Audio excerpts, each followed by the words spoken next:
really said that many people don't feel full. We feel empty, and we believe that how am I going to fill my emptiness? I'm going to fill my emptiness with a new outfit, or with a better car, or well, all of these things we said before. We really started off all these sessions by saying the reason most people aren't deeply and consistently happy is because they're relying on the external world to make them happy, and that just doesn't work. It will never make you happy, because what you think is, I'm lacking something, and in order to be happy I need to get something. So you spend your life chasing things, and the truth is that when you get them, even if you do feel a bit happier or a little bit, it's not a consistent happiness, and it will never be a consistent happiness. And the only real consistent happiness comes from realizing that I don't need so much. I'm happy with what I have. We said Ezehu Ashir, who is a rich person, Hasameach b'chelko. I'm happy with what I have. And once you feel happy and full, then of course you want to give to other people. It's much more fulfilling giving to other people. I don't need to take because I have what I need. I have everything I need, and therefore I'm going to be there and I'm going to be available to give to other people. So it's all going to work together. The picture is a structure. We're building a structure. And we said that the foundation of the structure is feeling good about myself. Once again, not based on the external world, based on respecting myself for having good values and good character traits, and acknowledging that I also have some not good values and not good character traits, but not focusing on those things, rather growing. So you can only grow if you feel good about yourself first. If you don't feel good about yourself, don't write a list of your negative character traits you need to work on. That's going to make you feel worse. So first, you get a positive sense of self, and from a place of positive sense of self, you can work on what's not so great, and be grateful for everything you have, and then you're going to give. So it's all we're building a structure. It all works together. Once again, I'd just like to remind you, we had more thumbs up on the group this week than last week. But if you're not doing the work, we said there's a very big difference between inspiration and transformation. Inspiration is, I really get that idea about getting my self-esteem based on my good character traits, not what I look like, but not actually doing that. I get the idea, but I'm not living it. So we have an idea in Judaism, and we say it 3 times a day at least. V'yadata hayom v'hashvata levavacha. V'yadata hayom means to know today. I will know, I understand, I get it. I get the idea. Hashvata levavacha means, and I will settle it into my heart, which means I'll actually integrate it and I'll actually live with that. So I really get the idea that gratitude is very important, and if I had more gratitude in my life, I'd be happy. I get that. I could write an exam. What is one of the tools to be happy in life? Gratitude. And you get a mark. Well done. You got it. If you're not actually taking 1 or 2 minutes a day to feel deeply blessed with everything in your life, and you're still focusing on the things you don't have, then the knowledge itself is almost useless. Knowledge itself doesn't get us where we need to go. There's a difference between knowledge and wisdom. Knowledge is, I know the information. Wisdom is, I know how to apply the information. I'm applying the information. Fine. So we're going to talk about the next few character positive attitude shifts. And the first one I'd like to speak about tonight comes up all the time.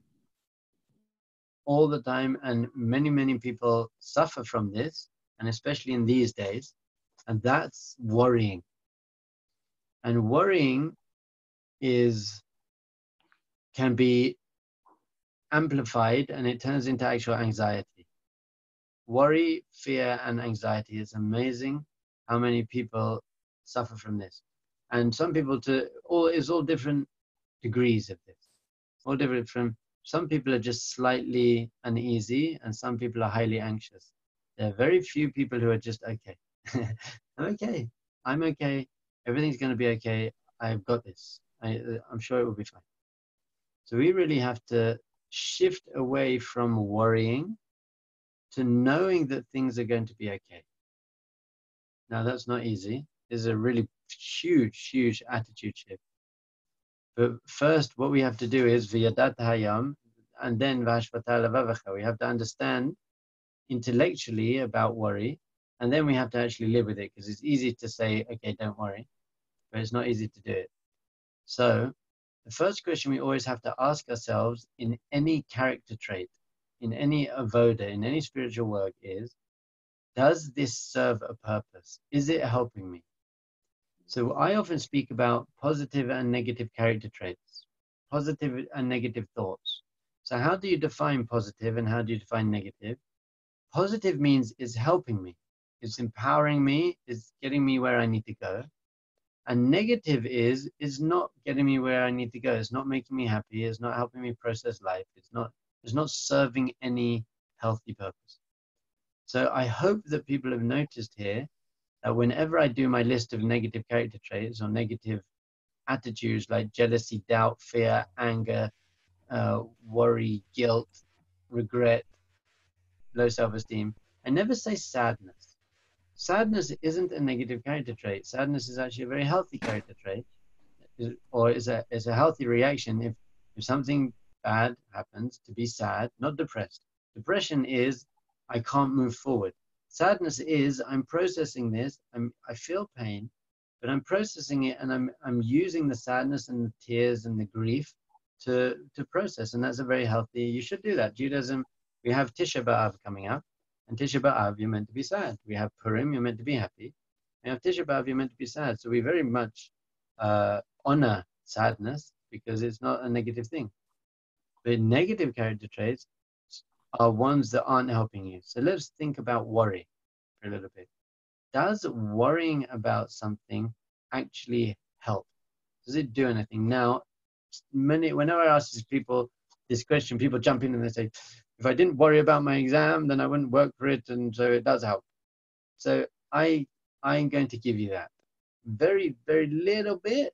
There is an idea that worrying may help motivate you study, or may help motivate you do what you need to do. However, you only need to worry once. You don't need to, if you're living with the worry about your exam, you might be working, but you're not working at a very high level. You're going to be working in a stress level. It's not actually helping you with your exam. And there are much, much stronger and more healthy motivations to pass your exam or to do anything you worry about. For example, rather than worrying about failing, be excited about passing. This is a shift of attitude towards how I'm going to motivate myself to get something done.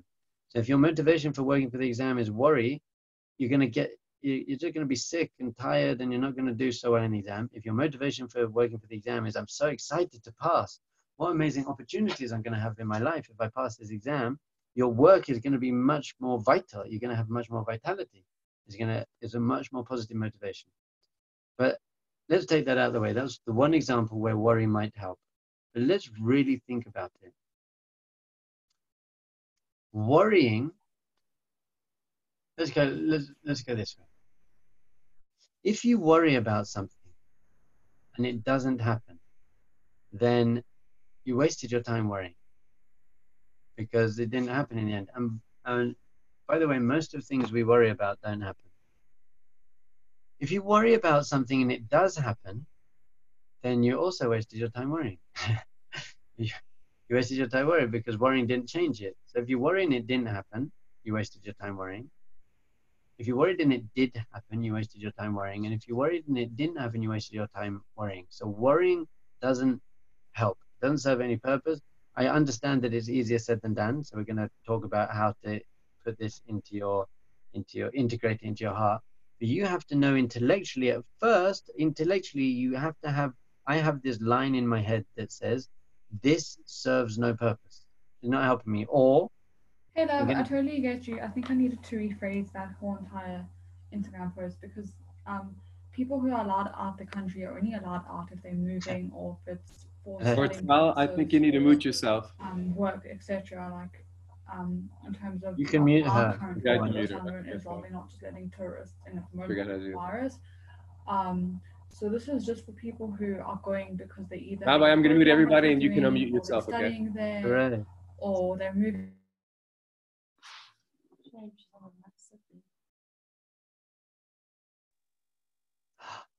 And we're back. Magic. So fine.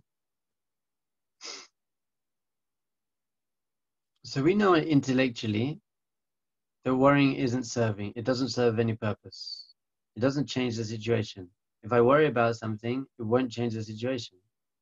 Or I could worry about it very briefly once, and then I just have to put into process what I need to do. For example, about 2 years ago in Jerusalem, there were lots of stabbing attacks in Jerusalem. Some people had a lot of fear. Now, I wasn't afraid, I wasn't worried, but I was more cautious. This is a different attitude. I didn't walk around in fear the whole time, but I definitely was more, I looked around me more, I walked more confidently because people are less likely to attack someone who walks confidently. So I definitely used fear, by the way.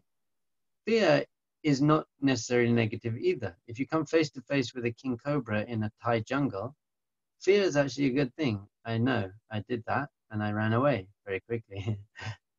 So fear is, there's something that is threatening my sense of self, my ego. All fear, really fear, the ultimate fear is a fear of death or a fear of ego death. So why do people have a fear of public speaking? Because if I public speak and I say something silly or people don't like it, then that's it damages my ego. So I'm afraid to do fear of failure, all these things because there's some form of death. Worry is, and fear really is, there's a present moment danger. I have a present moment danger. There's a person coming at me with a knife and and that actually helps. Then you can fight or flight and you get out of there. Worry and anxiety is is into the future. I'm projecting a threat to my ego into the future. And that's totally not in your control. You can deal with the present moment. You can't deal with the future. So fear is a present threat to my ego or ultimately my life. And worry and anxiety is a projected future threat. And that really isn't serving any purpose. Now, I'm going to tell you something. That anything you've ever worried about in your whole life, only one of three things happened. Either it didn't happen. It didn't eventuate. That thing that you were so worried about didn't happen. And that's probably about 90% of things you've ever worried about, they didn't happen. The second possibility is that they did happen, but it wasn't actually as bad as you made it out to be. That terrible thing that you thought was going to happen, happened, but it was okay. You realize you could deal with it. The third possibility is that it did happen and it was bad, but you survived it. You might need therapy and healing, okay? But if you've got a positive, you definitely survived it. And if you've got a positive attitude, you're going to grow from it eventually through whatever help you need. There is no other option. How do I know? Because you're watching this right now. So everything you've ever worried about in your life is one of three things. It didn't happen. It happened, but it wasn't so bad. It happened, it was so bad, but you dealt with it and you grew stronger, or you're in the process of dealing with it. So you have to understand that. You have to understand that really everything is going to be okay. How do I know that? Because everything's been okay so far. Everything you've ever worried about, you are basically okay. So these are a few intellectual tools to show yourself that worrying isn't going to serve any purpose. It doesn't help. So now we have to get it into our heart, which isn't easy. I went to England to run a Shabbat in Manchester, actually. And there were 200 people coming on Friday night, and I was speaking 5 times. This was just after Hanukkah. And I got to the airport on Thursday night, and I was flying in on Friday and getting there early afternoon Friday. And I got to the airport, and they said, "You don't have a seat on the flight." So I said, "No, I got a ticket." And they said, "Yes, you got a ticket, but you don't have a seat." So I said, "What are you talking about?" And they said, "Well, there are 200 seats on the flight, and we sell 205 seats. We sell 205 tickets, and then the first 200 people to check in, they get seats. And the last 5, we give them a voucher to fly again another day in a hotel room for the night." Crazy. I kind of get it. They explained it. They said, so sometimes people don't turn up, so we lose money. So we always overbook our flights. But today we've already had 200 people have checked in already, and you didn't check in, so you can't go. So I'm like, okay, I get that. Now I got to deal with this somehow. So what I said to them, I didn't panic at that point. Why didn't I panic or freak out?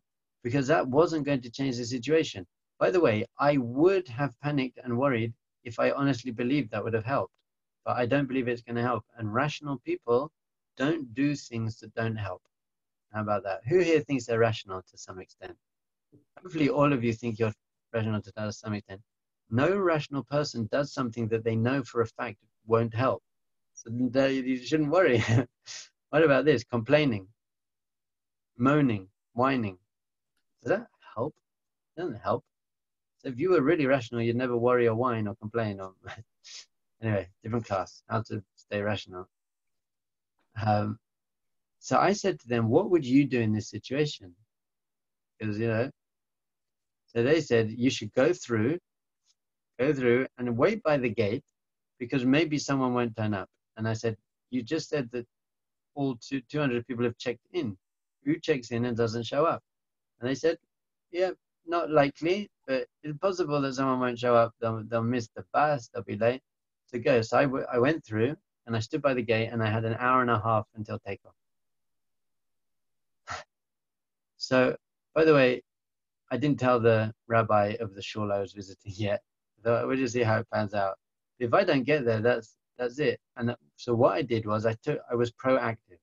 I looked up, is there any other way I could get there? And I saw there was a flight leaving in about 2 and a bit hours from a different terminal. And if I got there, I'm going to London. I arrive in London at the right time that if I get quickly to King's Cross, I could get a train up to Manchester and arrive in Manchester like 10 minutes before Shabbat. But basically, I could get there as long as there were seats on this other flight and I could get across. So basically, I did my work. I did what I needed to do. That's the first thing you have to do. If you can change the situation, then change it. So I did what I could, but then I was like, right, I got an hour and a half now. I could worry. Now, if I worry and get on the flight, I'm going to feel like an idiot. Oh, why did I worry? And if I worry and don't get on the flight, I'll be like, what an idiot. So what I did was I sat and I learned Torah in an hour and I said some Tehillim. I learned Torah and 4 people didn't show up. I had 2 seats on the flight. They're very funny. And I kind of think that Hashem just gave that to me as a gift. He said, okay, that was all the test. That was all the test. You didn't worry. But worrying not going to help me. It's not going to help you. It doesn't help. So how do you stop worrying? So here's the key. This is a big, powerful Jewish mindfulness tool that hopefully maybe we've spoken about before. It's very hard to stop worry coming up, thoughts and emotions coming up, but how do you deal with them when they arise? How do you deal with that thought when it arises? So let's say you have a worried thought, I'm going to fail my exam. There's 2 main ways you can deal with it. Or 3, let's say there are 3 main ways you can deal with it. One way is just to go with that thought. Yeah, I'm going to fail it. And if I fail it, I'll never get a job. And if I don't get a job, how will I ever get married? And if I don't get married, then and you can catastrophize basically. And you can do, this is what anxiety is. Anxiety is when a worry thought comes into your head. At the moment, it's just a worry thought, but you suddenly jump on it and you make it very significant. Yes, this is going to happen. I can't deal with it. So you make that thought very significant. Another way you can deal with that thought is to beat yourself up. What's wrong with me for having this thought? Well, I should have more gratitude. I should know that, I watched that class that Dovbe gave about not worrying. So why can't I just, what's wrong with that? Also doesn't help so much. Never, ever, ever, ever, ever beat yourself up. Ivdu et Hashem b'simcha, you should do your spiritual work with joy. Never beat yourself up. It doesn't help you grow. The other thing you can do is when a worried thought comes up is you can go like this. Wow, that was a worried thought. How about that? But why are you making it significant? Why do you have to believe every thought that comes to you? You don't have to believe everything that comes into your mind. In fact, you probably shouldn't believe most of what comes into your mind. And by the way, there are things that come into your mind and you don't believe. You've all had a thought, at one time in your life and then thought to yourself, wow, I don't actually believe that. So you've got to start learning to not make every thought that comes into your mind significant. And there's a Jewish tool, a Jewish mindfulness tool called habata. Habata comes from the word lahabit, to look, and it means just to be able to observe your thoughts and feelings without drowning in them. So, okay, I feel worried now. I feel worried now. So what you do is you don't say, I shouldn't feel worried. I don't feel worried. I'm bad for feeling worried. Just say, what happens? You go like this. Worry comes up and you breathe and you say, I feel worried now. And that's okay. How about that? It's okay in terms of, it's okay for me to feel worried. I'm not a bad person. But also, it's going to be okay. I'm sure it's going to be okay. By the way, if I missed that flight, if I couldn't get to England, it wouldn't have been great, but everyone would have survived. They would have got a different speaker at the last minute. I would have gone home and had Shabbos with my family. It would be like, we're not going to die. No one's going to die in this situation. It's basically okay. So you have to know, because we've intellectually understood now that everything you've ever worried about either didn't happen, happened wasn't so bad, happened was so bad, but you dealt with it, you can honestly say it's going to be okay. You're not just fooling yourself and saying it's going to be okay. We've intellectually worked out that it will be okay. Everything that you've ever worried about has been okay in the end. It might be difficult, might be challenging, but you dealt with it. So this is where we come on to the next tool of how to deal with worry. And it's called the worst case scenario game. The worst case scenario. You've got to work out what is the worst thing that could happen. So for me, if I missed that flight, what's the worst thing that could happen? The worst thing that could happen is that they get very, very upset with me for missing my flight. And they don't ask me to come back to talk to them. And for them, you know, they'd get a new speaker or they'd have to speak and they'd apologize and they'd say that's really the worst thing that could happen. And the question you have to ask yourself is, could I deal with the worst case scenario? Could I deal with the worst case scenario? And by the way, you have to do an honest worst case scenario. You can't be like, if I miss the flight, then I'm going to get beaten up by 10 people. And because that's not, some people are like, what do you mean the worst case scenario? They catastrophize that. That's it. My wife will leave me. And I do an honest worst case scenario. Yeah. 5 years ago, I went to speak in America. And it was for a Jewish organization, a women's organization, and a very empowered type A Jewish power women. And they have this organization and they run trips to South Africa and to Israel, and they bring all these people. And in each of the cities around America and Canada and around the world, they have city leaders. And these are Rebbitzins, power Rebbitzins, and they have to recruit people, and they recruit these buses and they come to Israel. And they had the first annual meeting of this organization, just for the city leaders, these power women. And for somehow they got my name and they called me up and they said, would you come and speak about entrepreneurship and how to build your organization? And I've done this once in my life. Somehow they, on my website or something, they saw I do an innovation incubator. So they saw this. It's not my thing. My thing is spirituality and personal growth. But they said, come and speak in this prestigious thing. And is you and the other main speaker was this Fortune 500 company power woman. And she's great. So I said, yeah, I'll do it. So it was coming closer to the time. And I said to and it's in this mansion in Maryland. I said to my wife, I actually can't do this. I really can't do it. I'm not who they think I am. And I got to get there. There's all these power women, and I'm going to be like, I just don't have what to say. So I sat down, and I was like, well, what's the worst case scenario? What's the worst thing that could happen? What's going to happen is they're going to introduce me, and all the way from Jerusalem, we're so privileged to have Rabbi Dr. Cohen. And I'd get up there, and I'd just be like, and I'd pee in my pants. Yeah. Whatever. Like, something bad. And I got food in my beard. By the way, there's nothing worse than food in your beard. I could be saying the most profound thing you've ever heard in your life. If there's food in my beard, you're not listening to what I'm saying. I got food in my beard, and I start crying. They throw things at me. So that was my projected worst case scenario. So I thought to myself, well, how would I deal with that? So I'd feel very, very, very, very, very, very, very embarrassed.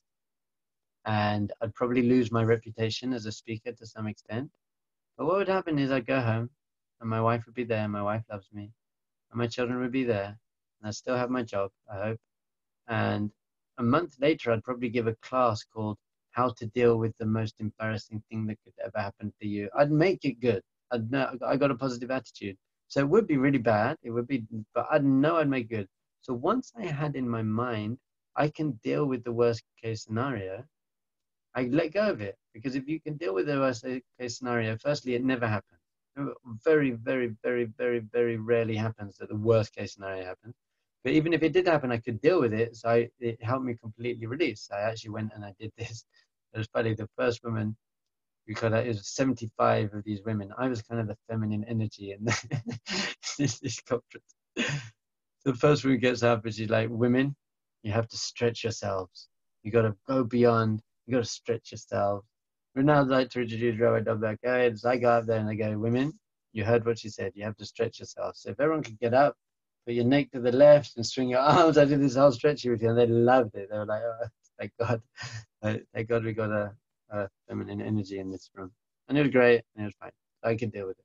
So I've now given you some practical tools to deal with worry. First, we went intellectual. Intellectually, we see that worrying doesn't serve any purpose, it's not going to help, and that everything you've ever worried about, you've dealt with or you're dealing with. So how do you get that into your heart? Firstly, you play that, don't make those thoughts so significant anymore. Don't give them the microphone. And secondly, you play the worst case scenario game. I can deal with the worst case scenario, so I'm just going to let go. I'll feel the worry and I'll just say to myself, I'll be okay. It'll go to be okay. So that's a big, big attitude shift. And really, I'm hearing it more and more and more and more the time. How do I deal with anxiety? How do I deal with anxiety? So these are two tools, keys. And by the way, the last positive attitude shift I'm going to be sharing tonight, I hope, is also the ultimate key to dealing with everything in life. So now we're going to move on to my next positive attitude shift. And that's called, I haven't really worked out what the word is, but it's the opposite of being a victim.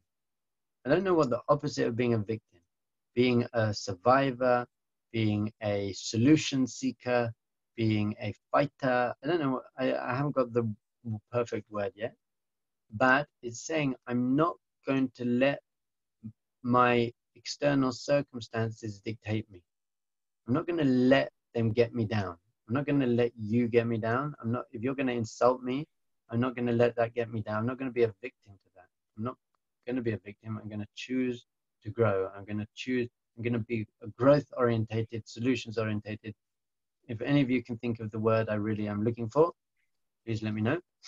But this is a big, big, big key in our life. Don't give up. Just never give up. And by the way, this also means don't be a victim to your past. Don't be a victim to your own regrets. You're a victim to your regrets. So how do you deal with regrets in life? How do you deal with regrets in life? You know what? I'm going to open this up. I'm going to ask anyone there who wants to unmute their microphone just for a minute and say, based on what I've just said, how do you deal with a regret in life?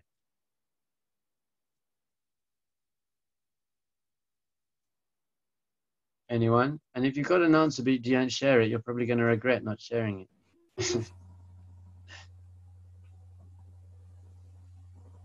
Go on. It's based on what I just said. I've given you a tool. Basically, I gave you a tool just now to deal with everything in your life.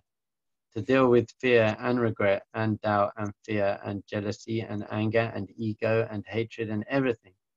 I've given you a tool. So what tool is it? How do you apply it now? Anyone? Don't be shy. Okay, choose me. All right, choose me. Okay, I'm going to tell you. Yeah. Yes, thank you. Thank you, Nechama. Acknowledge. Don't make the same mistake again, like that. So here, what about this? Does regret help you? Is it serving any purpose? Now, if it makes you do better in the future, then it is. But you only have to have the regret once to do that. You don't have to keep going over and over and over the regret again and again and again. Have the regret once and change.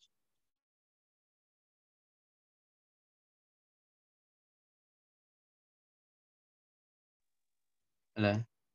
And that's the most important thing I could ever tell you. I won't be able to repeat it.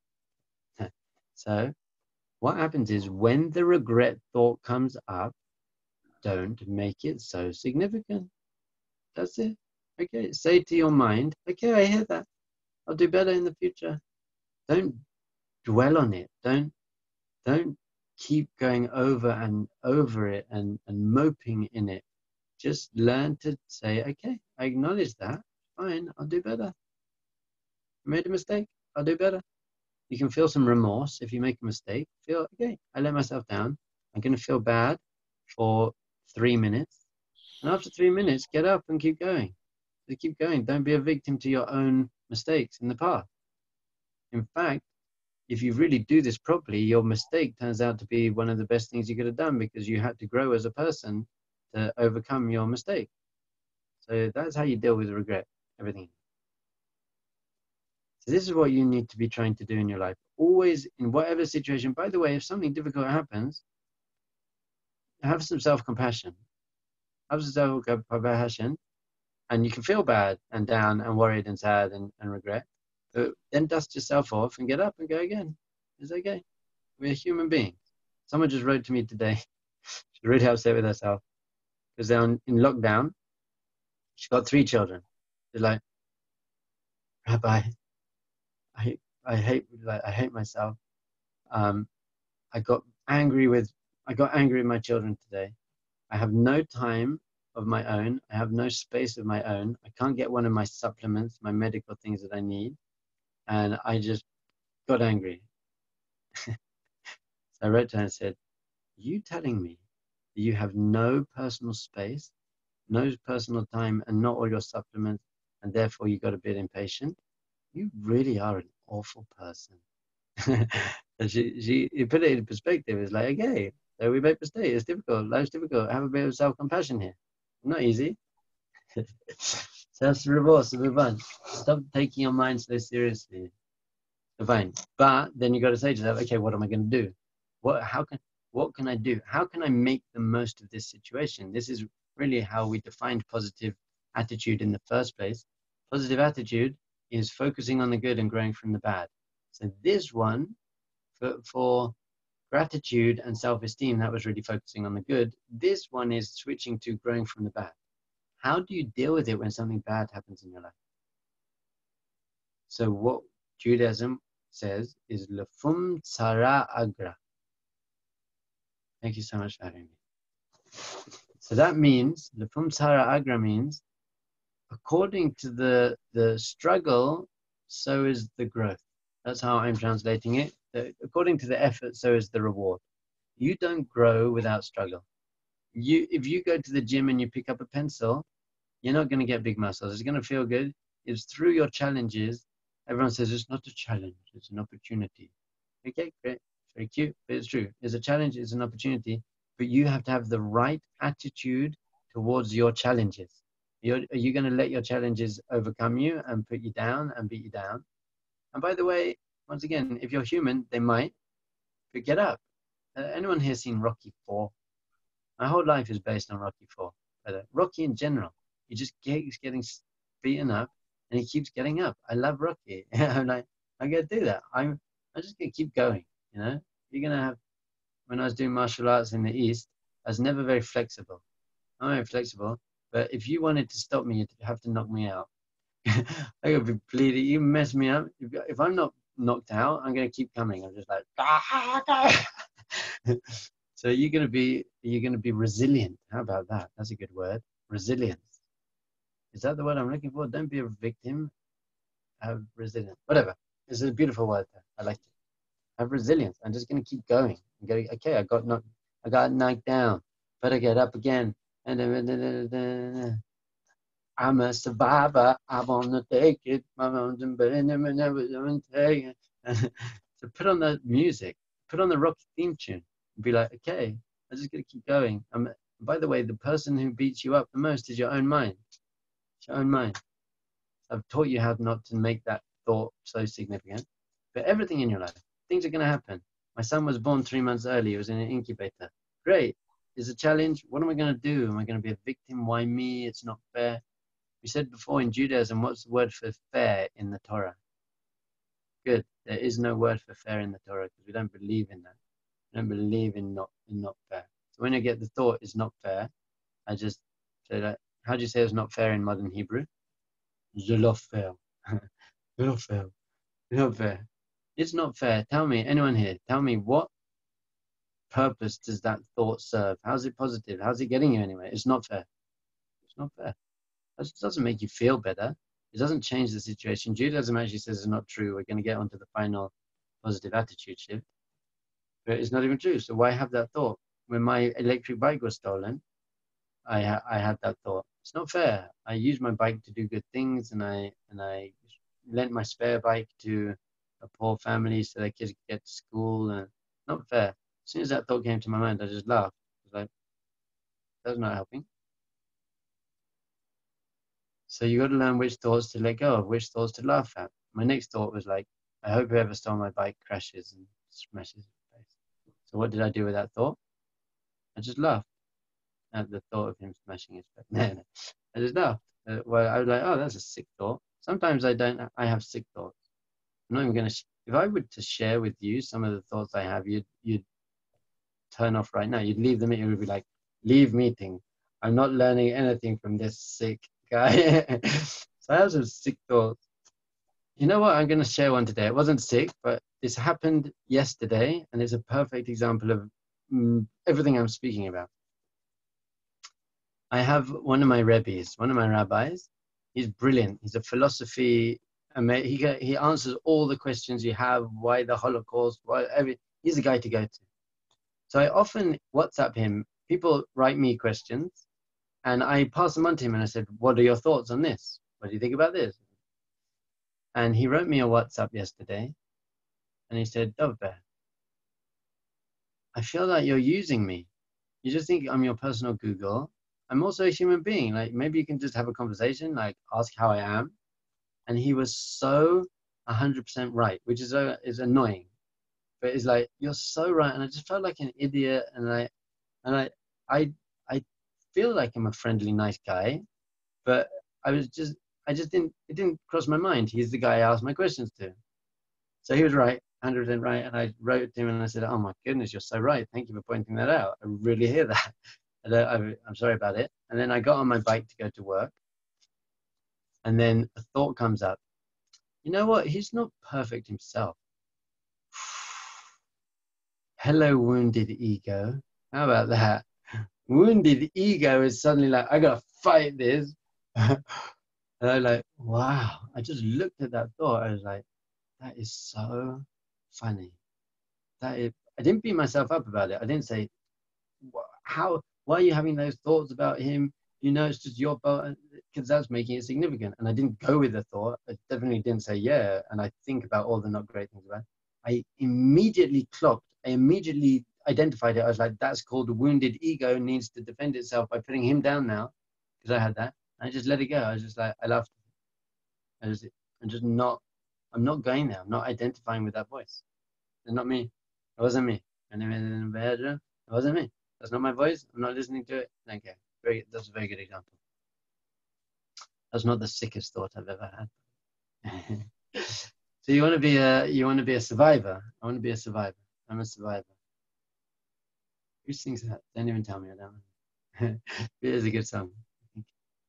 So, what's the time? Sorry, I don't have a time. I could just talk forever.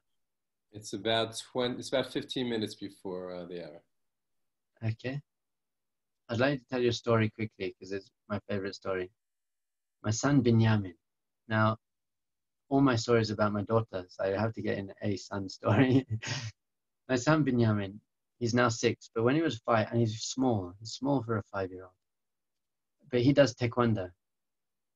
And in his taekwondo class, he was easily the best. He was like those other 5-year-olds, he would kick him in the head. It was great. I really enjoyed it. But it was a bit stupid. He was so far the best. So the teacher said to him, Binyamin, come and join the 7-year-olds.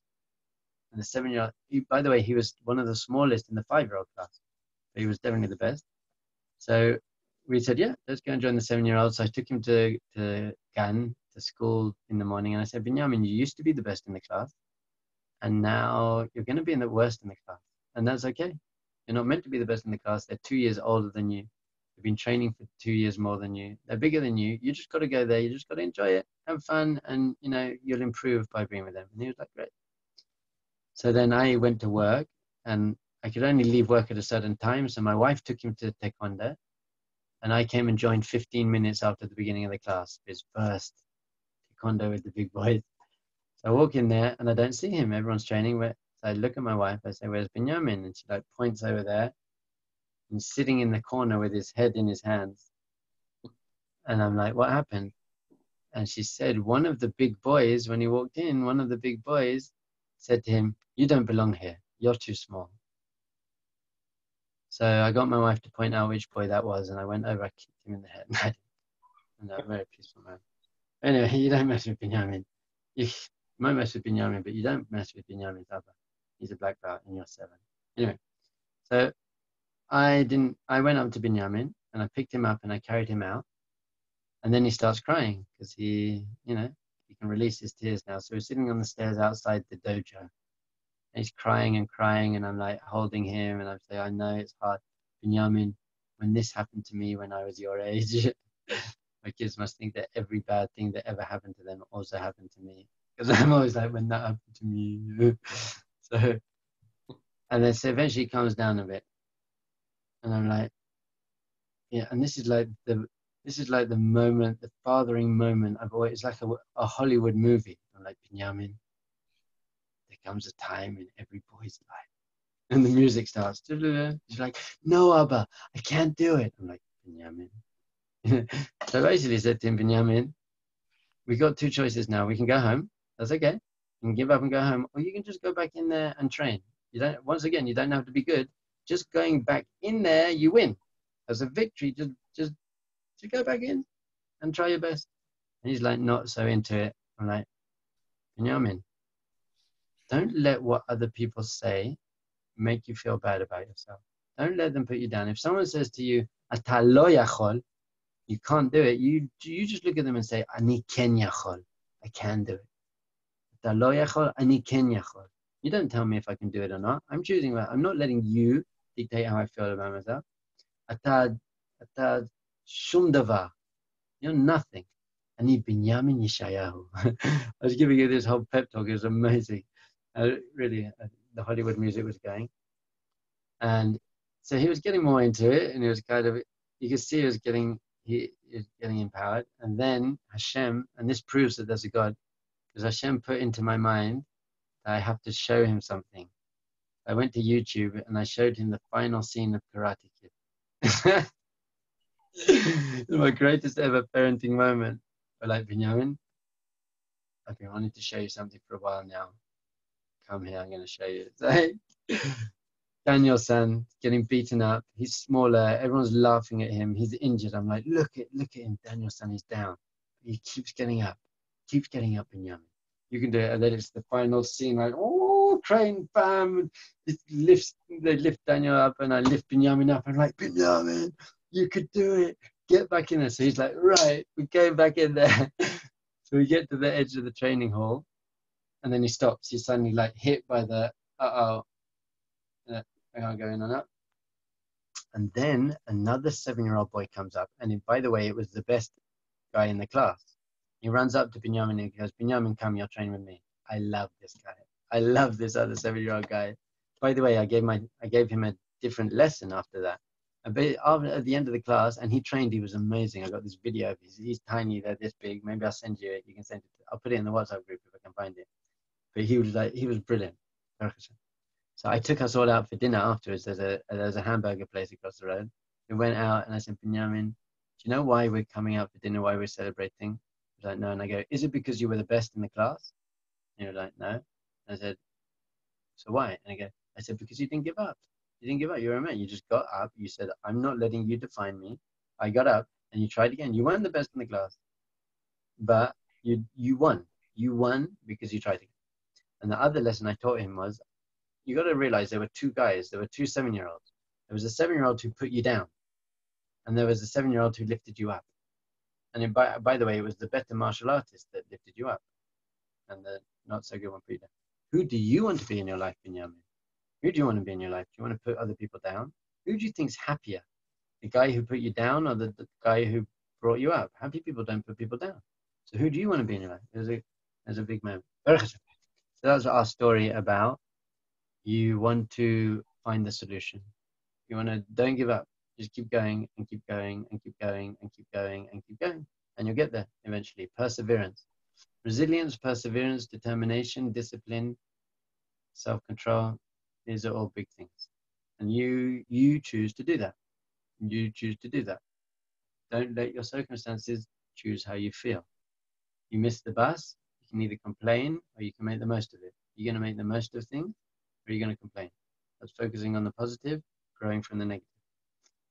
And now we come to our final, ultimate, key, power, attitude shift. And if you have this one, you win the game. This is enlightenment. If you have this fully, you will have no bad character traits. You will have no jealousy, doubt, fear, anger, hate. You won't have any of them. You'll be in a constant state of real simcha. By the way, if you have no character traits, no bad character traits, you would feel happy. If you got rid of your impatience, doubt, jealousy, regret, fear, anger, you got rid of all of those things, how would you feel? You'd feel great. Which shows that the only thing getting in the way of your natural state of joy is your own negative character traits. No, it's not. It's my boss. Well, if you had more patience, you'd deal with your boss better. No, it's not. It's my, I've got lots of stress. Well, if you had more patience, you wouldn't have lots of stress, whatever. So this is the ultimate key attitude shift. And if you have this perspective on life, then you're going to be truly happy always. And what is that? In Hebrew, it's called, we ran out of time.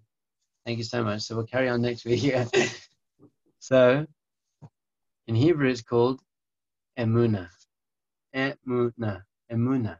Emunah. Emunah. Emunah. It's called emunah. Emunah.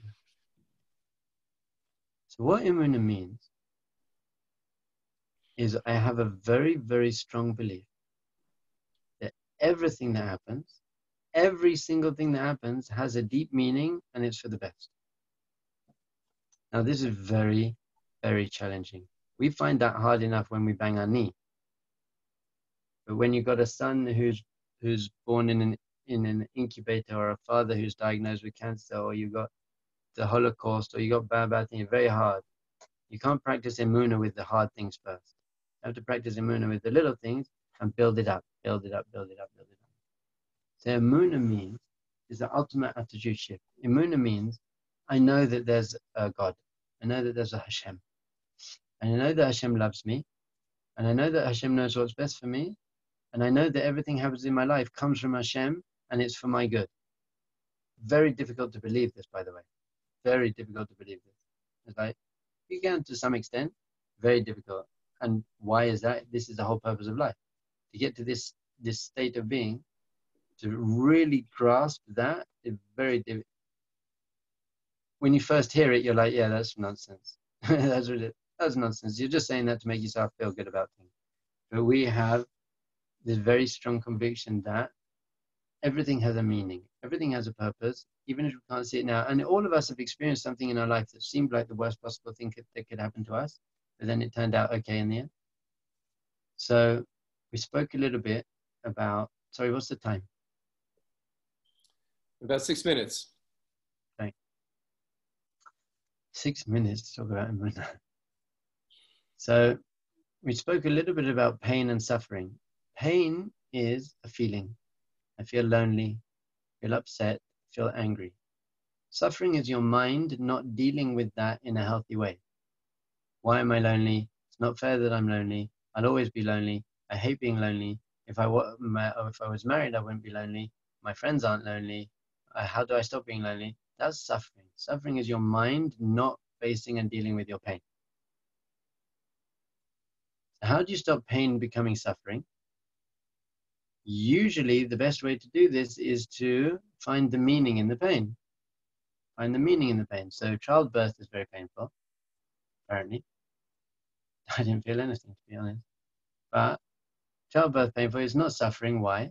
Because there's meaning behind it. There's not suffering. It's pain, but without suffering. Going to the gym, painful. It's not suffering, though, because there's, I guess, some meaning. If you can find the meaning in your pain, and how do you do that? Is the last positive attitude shift is, how am I going to grow from this? How am I going to use this pain to become greater and better? How am I going to find purpose in my pain?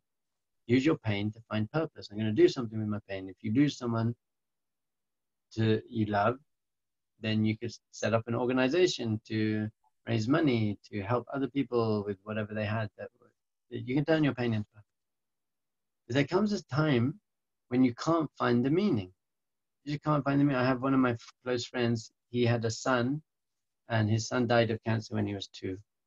And you can't find it. You can go to a Kabbalist and you can say, well, in his past life, he needed to do this, but it's not emotionally satisfying answers like that. I believe it's true. I don't think it's emotionally satisfying. So there's some things that there's just no, you can't find the meaning. And when you can't find the meaning, that's when Emunah kicks in. Emunah kicks in, which says, I know there is a meaning. I just don't know what it is. I can never grasp what it is.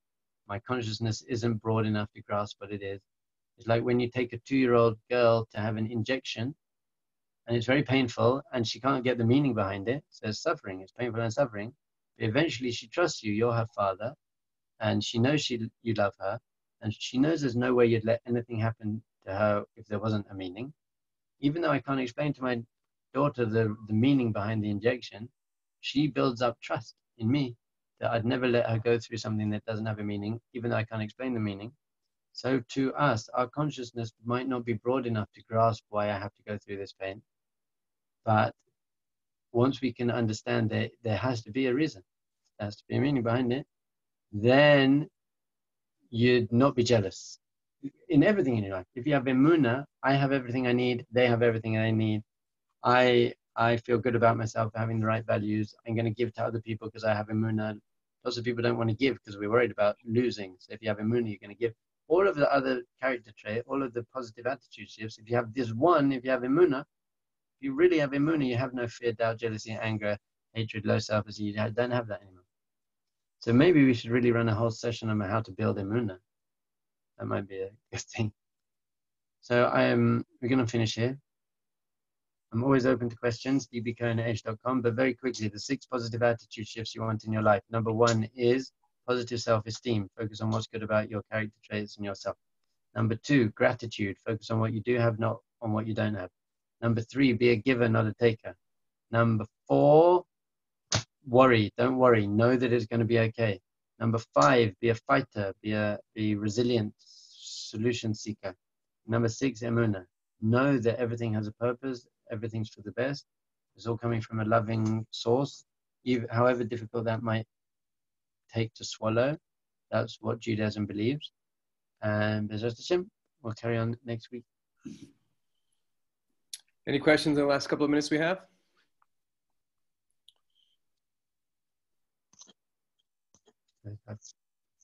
Okay, look, I'm always open to questions on dbcohen@edge.com. We're going to have a marriage.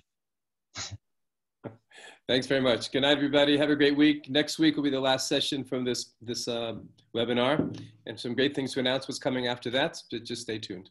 Have a great week. Good night, everybody. Thank you, Rabbi. Thank you. Let's see.